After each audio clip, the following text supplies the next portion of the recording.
Avec votre aimable permission. Donc les Nishmat Louise Isaac Desi Yochevet Batraya Yvet ainsi que les Nishmat Rahma Bazari, dont c'est respectivement le mois et l'année, enfin l'Askara on va dire.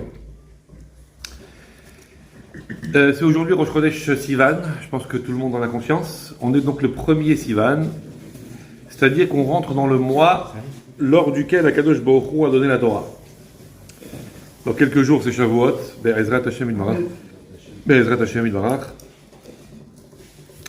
Donc aujourd'hui, Rosh Chodesh, c'est le jour anniversaire du moment où les Bnei Israël sont arrivés au pied du Har Sinaï, après avoir traversé le désert depuis la sortie d'Égypte. Donc voilà, on arrive au pied du Har Sinaï pour recevoir la Torah. Tout va bien. Vous connaissez sans doute l'histoire telle qu'elle est expliquée dans les détails par nos Hachamim, comment le Matan Torah s'est réellement déroulé. En fait, il faut savoir que le don de la Torah, bien qu'il fût programmé depuis longtemps, depuis même avant la création du monde, puisque tout le monde sait que la Torah a été envisagée par Akadosh Baruch Hu avant même la création du monde, et que c'est à partir de la Torah que Dieu a créé le monde, en se servant de la Torah comme modèle, comme référence, et comme élément constitutif de l'univers. Donc on sait très bien que le don de la Torah a été la condition pour que le monde existe. Donc de toute façon, c'était prévu. En tout cas, c'était prévu qu'il y ait un peuple qu'on appellerait Israël et qui aurait ce mérite extraordinaire de recevoir la Torah. Restait à définir qui allait être ce peuple, qui allait le constituer et qui allait avoir le mérite de prendre ce nom de Israël, de jouer ce rôle et de recevoir la Torah. Akadosh Baruch Hu a regardé un peu ce qui se passait. Depuis la création du monde, il a vu Adam Rishon, il a vu Noach, il a vu... Puis les générations se sont écoulées. Il a vu des tordus, il a vu des obliques, il a vu des plus ou moins tordus. Et puis à un moment donné, il a vu quelqu'un d'à peu près normal, qui s'appelait Abraham Avinu. Il a dit, wow, celui-là, il a quelque chose qui peut a priori justifier que de lui sortira la fameuse descendance qui s'appellera Israël. Il a attendu patiemment. Finalement est venu de lui un fils qui s'appelait Yitzhak. Et quand Yitzhak est né, il a dit, oh là, on est en train encore d'affiner le casting. De Yitzhak, a priori, on se rapproche encore davantage du profil que Akadosh Baruch Hu attendait pour fonder ce peuple qui s'appellerait Israël. Finalement, Yitzhak a eu, parmi les enfants qu'il a eu Yaakov. Et lorsque Yaakov est né, Akadosh Baruch Hu a vu cette dimension, Dieu te bénisse, cette dimension, cette puissance, et il a dit, ouïe, il y a quelque chose ici. Donc il l'a fait avancer, il l'a mis à l'épreuve, il a vu un peu, vous voyez que il l'a mis à l'épreuve comme on fait quand on va là-bas au sentier pour tester la qualité du tissu, on met le tissu à l'épreuve, dans tous les sens on le tortille pour être sûr que c'est de la qualité. Et finalement, il a vu que Yaakov Avinu était l'homme idéal qui pouvait fonder ce peuple qu'on appellerait Israël. Parce qu'il avait toutes les qualités, toutes les forces qu'il avait reçues de Abraham, de Yitzhak, et son mérite aussi personnel. Finalement, Yaakov Avinu a combattu l'ange de Esav, c'était le dernier élément qui pouvait déterminer si oui ou non il pouvait l'avoir. Et lorsqu'il a combattu l'ange de Esav, Akadosh Baruch Hu a dit, c'est bon, maintenant tu t'appelleras plus Yaakov seulement, tu t'appelleras aussi Israël. Maintenant, ça y est, tu es celui qui va jouer le rôle de Israël, va dans la loge, on est en plein festival de Cannes, profitons-en, hein. Je sais pas si ça sert à quelque chose, mais bon, ça plaît au monde, c'est l'essentiel. Va dans ta loge, tu vas voir le fauteuil avec écrit dessus Israël, c'est toi qui joues le rôle, ça y est, tu occupes le fauteuil, le casting, le contrat est décroché, c'est toi. Et donc, depuis Yaakov Avinu, nous sommes le Ham Israël, nous sommes la descendance du peuple juif, qui, doucement mais sûrement, va aller au Sinaï pour recevoir la Torah. Ça marche? Donc, tout ça a été envisagé, tout ça a été prévu. Pourtant, vraisemblablement, vous savez, des fois le GPS il dit un truc, puis il y a un impondérable, il y a un imprévu. Il y en a un, il n'a pas compris que c'était la priorité à droite, ou il n'a pas compris que le frein c'était la pédale du milieu, et un imprévu sur la route. Ça peut arriver. Voilà que Moshe Rabbeinu va réaliser la mission pour laquelle le monde a été créé, c'est-à-dire qu'il va représenter le Ham Israël sur le Sinaï pour recevoir la Torah. Et manque de bol, si on peut dire, il va y avoir quelques interférences. Ça veut dire quoi? quelques interférences, ça veut dire qu'il va y avoir un climat d'opposition. Ouais. Pour que les Juifs reçoivent la Torah. Qu'est-ce qui s'est passé? Moshe Rabbeinu arrive là-haut, et Akadosh Baruch Hu l'accueille avec bienveillance, parce qu'il est venu pour recevoir la Torah. Et là, il y a eu tout un cortège de malachim, d'anges du ciel, qui se rapprochent, un attroupement, et ils disent à Akadosh Baruch Hu, c'est qui celui-là? C'est Moshe Rabbeinu. Il dit, mais qu'est-ce qu'il fait là, cet homme-là? Nous ne sommes que entre public spirituel, que des anges, que des créatures célestes. Qu'est-ce qui vient faire ce fils d'humain parmi nous? Akadosh Baruch Hu est venu chercher la Torah. Les malachim disent quoi? Quelle Torah? La Torah, ce joyau incroyable que tu as créé avant même la création du monde, aucune raison que tu le donnes à l'humain. Qu'est-ce qu'il va en faire? Il va la mépriser, il va l'enfermer dans une armoire, ni il va l'étudier, ni il va la pratiquer, rien du tout. Laisse-la chez nous, au moins nous les malachim, on a une telle conscience de Dieu, on a une telle conscience de la valeur des choses, nous au moins on saura la respecter, la Torah. L'homme, on ne sait pas ce qu'il va en faire, la vérité, on ne sait pas ce qu'il va en faire. Donc ils ont dit une formulation qui a été reprise ensuite par David Ameler dans Teilim. Ils ont dit Tena hodecha al hashamayim. Laisse plutôt ta splendeur, en parlant de la Torah, cette splendeur-là qui est la splendeur de Dieu incarnée dans la Torah, laisse-la plutôt dans le ciel. Ma enosh kitis kereno. Qu'est-ce qu'il a l'homme pour que tu lui donnes tellement de considération? Nul, zéro. Alors Akadosh Baruch Hu a dit à Moshe Rabbeinu, là, ça me regarde plus.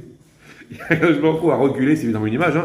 Akadosh Baruch Hu a reculé, il a dit à Moshe Rabbeinu, à toi de jouer maintenant. Défends ta cause. Les malachim ne veulent pas te laisser partir avec la Torah. À toi de te défendre. Question, hein, qu'on a déjà posée récemment. Mais Akadosh Baruch Hu, c'est lui qui est interpellé. Pourquoi c'est pas lui qui répond? Parce qu'il fallait que Moshe Rabbeinu plaide sa cause. Dis-moi, tu veux la Torah, Moshe Rabbeinu? Il faut que tu te battes pour l'avoir. La Torah, c'est pas gratuit. La Torah, ça demande des efforts. La Torah, ça demande de l'investissement. Tu la veux, il faut que tu la mérites. Et il faut que tu te battes pour l'avoir. Je vais pas me battre à ta place.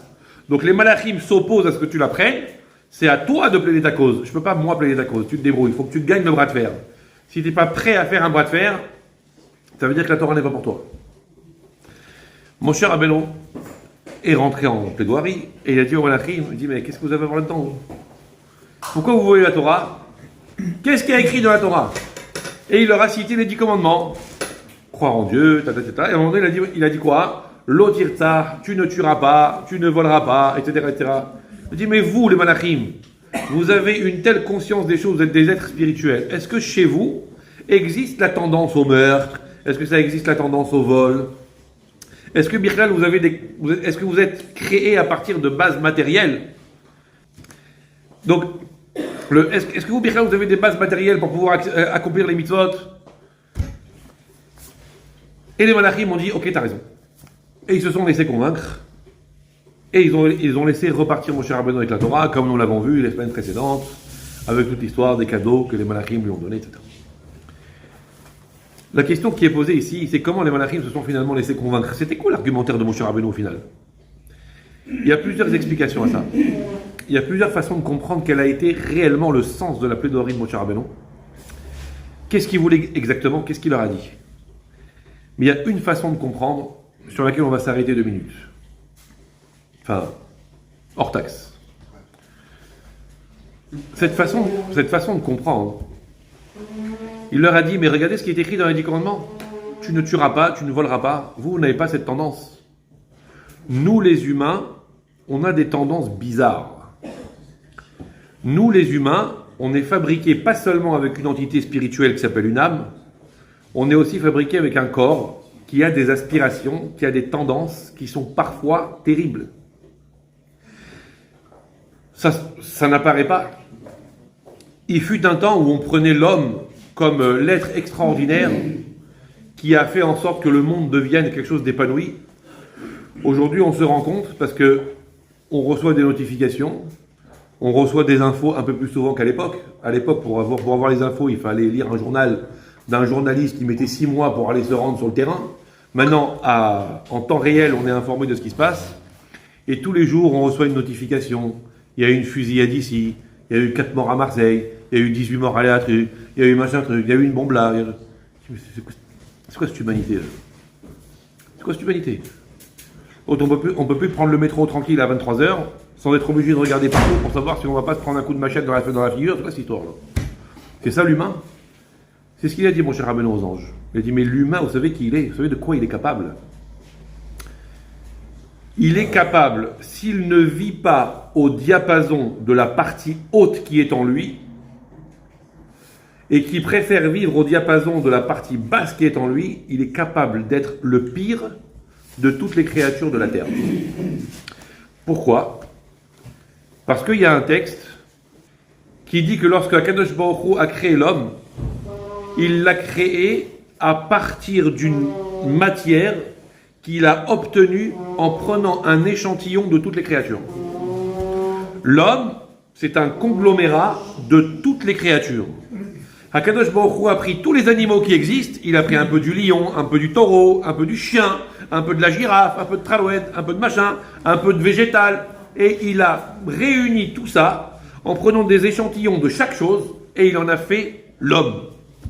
Et donc l'homme est capable d'être l'équivalent de toute la nature réunie. C'est pour ça que les Chachamim disent que l'homme est un petit monde, un monde en miniature, et que le monde est un humain à grande échelle. Et que celui qui comprend l'un aura la chance de comprendre l'autre, et celui qui comprend l'autre aura la chance de comprendre l'autre. Analyse-toi, tu comprendras le monde. Analyse le monde, tu te comprendras mieux. Mais ça veut dire que l'homme contient à lui seul tous les instincts primaires, tous les instincts élémentaires, tous les instincts sauvages et tous les instincts possibles que l'on peut trouver dans la nature. Comprenez? Ça veut dire que quand vous êtes face à face avec un lion ou avec un âne sauvage ou avec un truc comme ça, sachez qu'à l'intérieur de vous existe le même potentiel de sauvagerie, de lourdeur, de meurtre et de sang et tout ce que vous voulez. Moshe Rabbeinu a dit voilà qui est l'homme lorsqu'il s'identifie à sa partie inférieure, à sa dimension physique et à ses instincts primaires. C'est pour ça que Dieu lui a donné une neshama, une âme, qui lui permet de s'identifier à une autre dimension beaucoup plus élevée, avec laquelle il va au contraire sublimer ses capacités négatives pour les rendre positives. Mais pour ça, il a besoin de la Torah. Moshe Rabbeinu a dit pour vous, les malachim, la Torah c'est un plus, c'est une cerise sur le gâteau, ça vous permettra de vous élever davantage par rapport à ce que vous êtes. Pour nous, c'est autre chose. Pour nous, c'est une question de survie. Pour nous, c'est où on va devenir des êtres bizarres. On va devenir des êtres qui, si jamais on se laisse aller, peuvent aller très très très très très loin dans la non-limite du non-respect d'autrui, du non-respect de la règle, du non-respect de la vie humaine, du non-respect de la nature. On peut aller très très très loin. Si l'homme se laisse aller, il peut aller très très loin. Il peut créer une intelligence du mal qui pourrait conduire à mettre 6 millions de personnes dans des fours. Voilà de quoi l'homme est capable. Donc il nous faut cette Torah. C'est pas quelque chose qu'on vient chercher pour avoir un petit luxe, pour une petite lumière supplémentaire. On est venu chercher de quoi sauver notre peau. Pour nous, c'est une obligation. Ce qu'on appelle en hébreu un erreah. C'est pas du superflu, c'est du vital pour nous. Sans cette Torah, on ne sait pas ce que l'humanité va devenir. Et donc, les malachim ont entendu ça et ils ont dit ah dans ce cas-là, il n'y a pas le choix. Comprenez? S'il y a un morceau de gâteau et que pour moi, c'est juste le dessert après avoir mangé un bon couscous et que l'autre, ce morceau de gâteau, pour lui, c'est son repas parce qu'il n'a rien mangé depuis 3 jours et que s'il ne mange pas, il va mourir de faim, la priorité, elle est vite vue. Ça veut dire, l'autre, c'est, pour lui, ce morceau de gâteau, c'est sa chance de survie. Pour l'autre, un dessert en plus. Mon cher Benoît a dit au Malachim, pour vous, la Torah, c'est un luxe. Ça veut dire que c'est une dimension supplémentaire pour vous rapprocher de Dieu un peu plus par rapport à ce que vous êtes. Vous êtes au 300e étage, on va vous donner la possibilité de monter au 301e. Bon, c'est bien, c'est magnifique. Mais nous, sans ça, pas de survie. Sans ça, pas de vie. Quand c'est écrit dans la Torah que les mitzvot de la Torah, c'est la survie du peuple juif, c'est pas exagéré. C'est quelque chose qui, en réalité, correspond à notre dimension et dont nous avons terriblement besoin en tant que survie spirituelle. Et un monde sans Torah, on ne sait pas ce que ce serait, et c'est pour ça que Dieu a conditionné l'existence du monde au don de la Torah. Et c'est pour ça Et on va revoir quelque chose qu'on avait déjà vu. Que les Hachamim disent que lorsque Kadosh Baruch Hu a donné la Torah, il a donné des louchot, comme vous le savez, il a donné des tables de la loi, sur lesquelles était gravé le texte. Et le texte dans la Torah dit, le texte était gravé, comment on dit gravé? Il y a plusieurs façons de dire gravé. Soit hakouk, hakika, un mot très répandu de nos jours dans certaines contrées, parce que Baruch Hashem, les hakik vont en croissance, je ne sais pas si vous êtes au courant. Comme dirait l'autre, il y a de plus en plus de hakik chaque année, mais je crois que cette année, ceux de l'année prochaine sont déjà arrivés. Bon. Donc soit c'est hakouk, ouais, soit c'est harout. Dans la Torah, on dit le texte que Dieu a écrit était harout ala luchot, il était gravé dans la pierre. Et disent les Hachamim, c'est quoi ce harout? Harout, c'est un mot que l'on peut lire un peu autrement, on peut le lire herout. Et herout, c'est la liberté. Parce que en ben horin est la misher osek batorah. Il n'y a d'homme libre que celui qui étudie la Torah. Celui qui étudie, qui pratique Torah et mitzvot. C'est la seule et unique possibilité de liberté pour un juif, c'est d'être attaché à sa Torah et de pratiquer ses mitzvot. Et là, celui qui voit ce midrash, celui qui voit cette Gemara, il n'y croit pas. Il dit, comment ça, la Torah c'est une liberté? La Torah c'est une liberté? Regardez, vous voyez dans ce gâteau là, combien il y a d'ingrédients? Moi je voudrais qu'il y ait de la graisse de hallouf dans le gâteau. Parce que c'est bon, il paraît. Pareil. Au fond, je m'en fous, j'ai réalité, mais il paraît. Eh ben, est-ce que je peux mettre de la graisse de halouf dans le gâteau? Non. Alors, je suis pas libre alors. Hier, c'était Shabbat. J'aurais eu envie d'aller à Deauville à la pêche. J'ai pas pu, c'était Shabbat. Alors, je suis libre? Je suis pas libre. Je suis enfermé dans une obligation de rester chez moi à la maison. Je peux pas manger ce que je veux.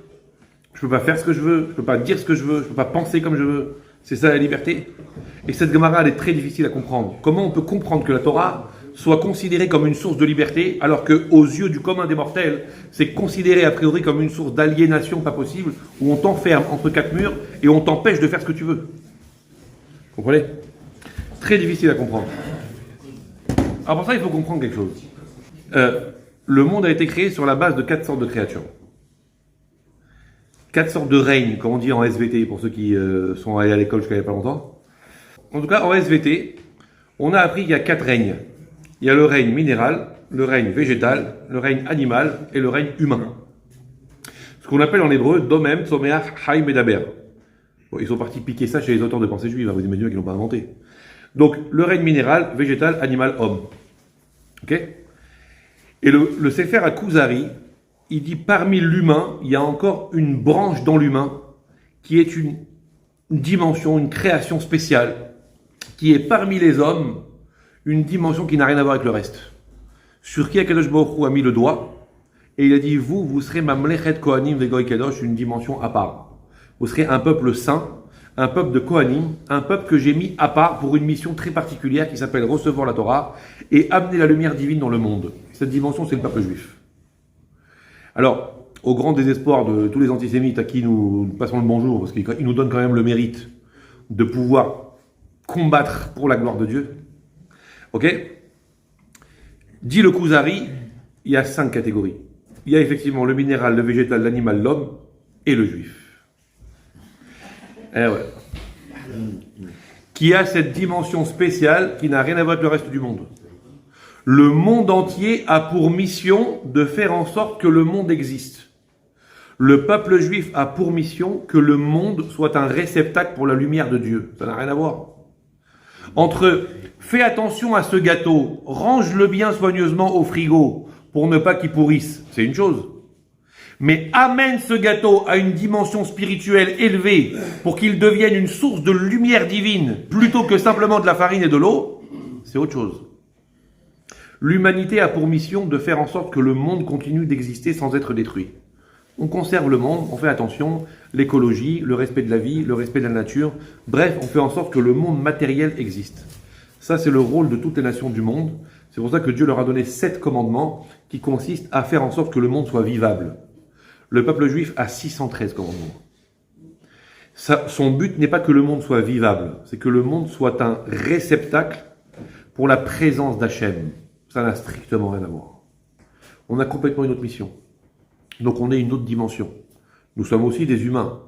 Eh oui, heureusement.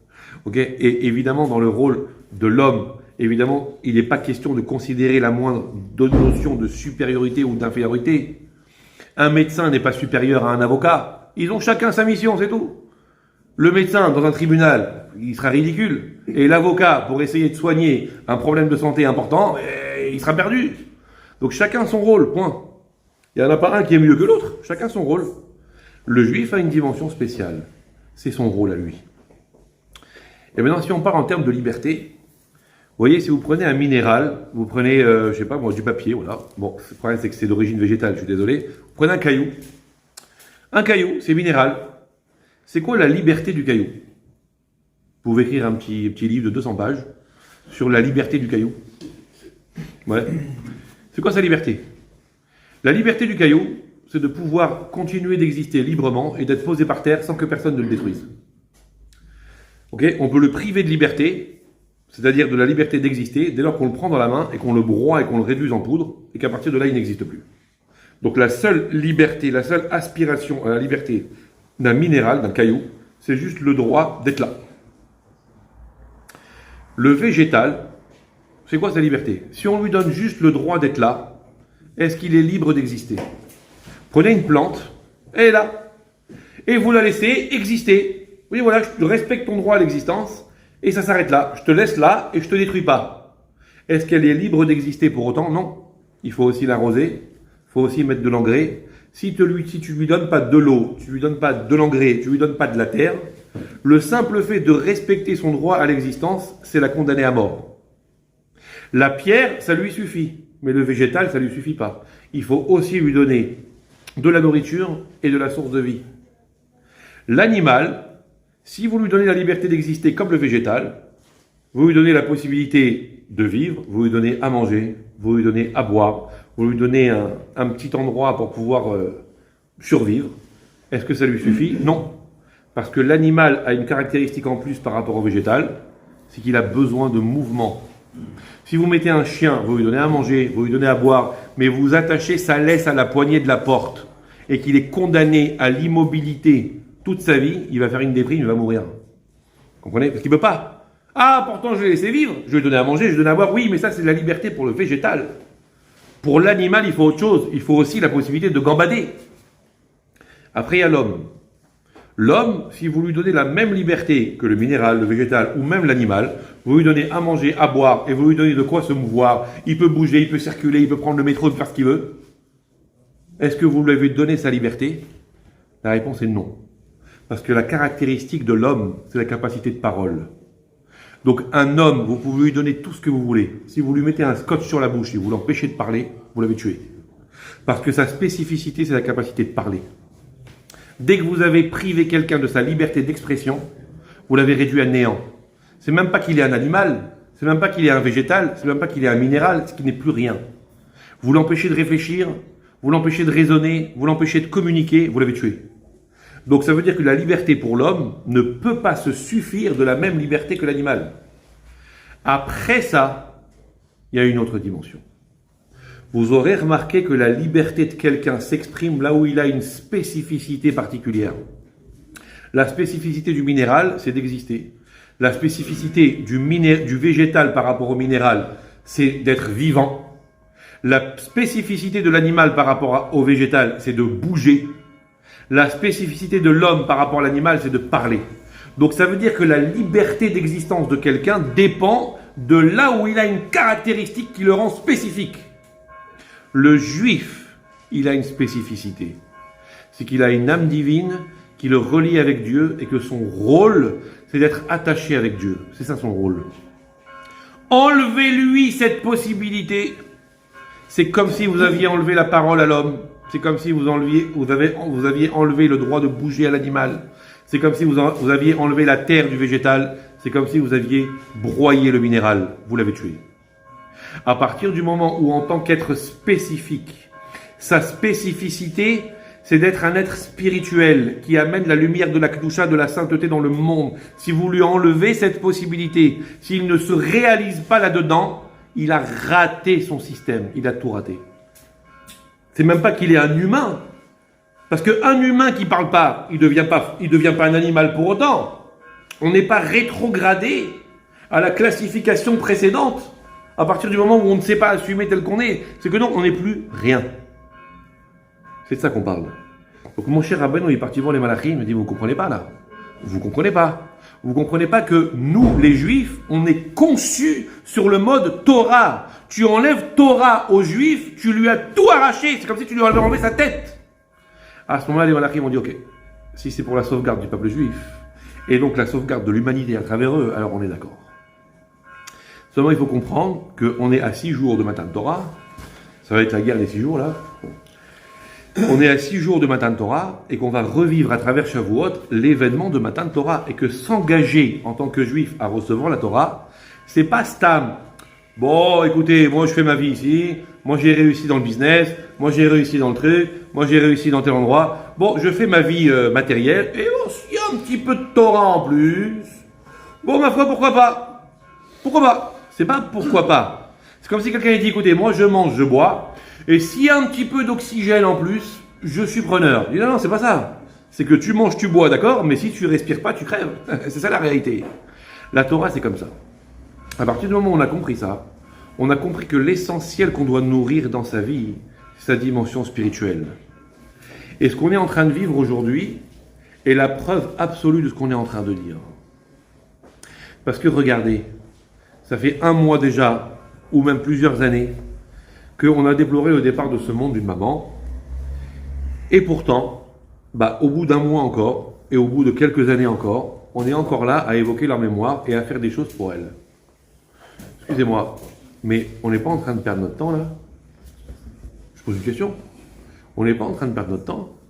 A priori, on a 120 ans d'existence sur la Terre. Une fois que quelqu'un s'en va, ça y est, on passe à autre chose, non? On ferait mieux de s'intéresser à la génération qui suit, ou la génération qui vient après. Combien de temps on va s'intéresser à rendre hommage à des gens? Ça y est, c'est fini, ils sont plus là. C'est terminé. Si jamais on est encore là à leur rendre hommage encore après, c'est qu'on est bien conscient que c'est pas terminé. Et pourquoi on sait que c'est pas terminé? Parce qu'on sait très bien que la dimension extérieure de l'humain, c'est-à-dire en fait son corps, ses aspirations physiques, sa réussite professionnelle, tout ce qu'il a fait dans sa vie matérielle, tout ça c'est que du bidon. Et que en fin de compte, après qu'il a libéré sa neshama, c'est cette neshama-là qui est l'essentiel de son existence. Vous comprenez? Donc c'est la preuve que ce que Moshe Rabbeinu a dit se réalise aussi pour nous, ou consciemment ou inconsciemment. Qu'en fait, ce qu'on vient chercher dans la vie, c'est la proximité avec Dieu. Alors Dieu fasse que malgré le temps qui passe, d'abord, qu'on garde toujours les souvenirs vivants, c'est très important à l'intérieur de nous, et qu'on soit capable surtout à travers notre propre conduite, à travers notre propre attachement avec Akadosh Baruch Hu, à travers notre propre écoute de notre neshama, de notre dimension spirituelle, qu'on soit capable de leur apporter un très très grand nachat. Il y a un temps où on peut faire plaisir à quelqu'un en lui offrant une botte de chocolat, en lui offrant un bouquet de fleurs, en lui offrant un petit sourire, un gros bisou. Et puis il y a un temps où tout ça, ça lui sert strictement à rien. Vous pouvez lui offrir maintenant une botte de chocolat, un bouquet de fleurs. Non seulement ça sert à rien, mais elle va vous le jeter en pleine figure en disant dans le monde où je suis, ça sert strictement à rien.